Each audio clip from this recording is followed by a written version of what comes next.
Sa kanyang Audit Observation Memorandum, sinabi ni Auditor Mario Lipana na tuloy-tuloy ang pagtaas ng gastos ng Senado sa consultancy services sa nakalipas na 3 taon. Higit 147 milyon piso noong 2012, halos 189 milyon piso noong 2013 at mahigit 231 milyon piso noong 2014. Ayon sa record ng Senado, nangunguna rito si Senador Antonio Trillanes na may mahigit 18 milyon piso.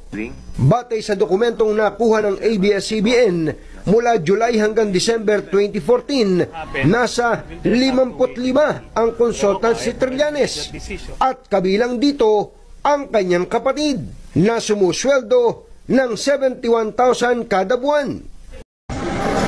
Sa kanyang Audit Observation Memorandum, sinabi ni Auditor Mario Lipana na tuloy-tuloy ang pagtaas ng gastos ng Senado sa consultancy services sa nakalipas na 3 taon. Higit 147 milyon piso noong 2012, halos 189 milyon piso noong 2013 at mahigit 231 milyon piso noong 2014. Ayon sa record ng Senado, nangunguna rito si Senador Antonio Trillanes na may mahigit 18 milyon piso.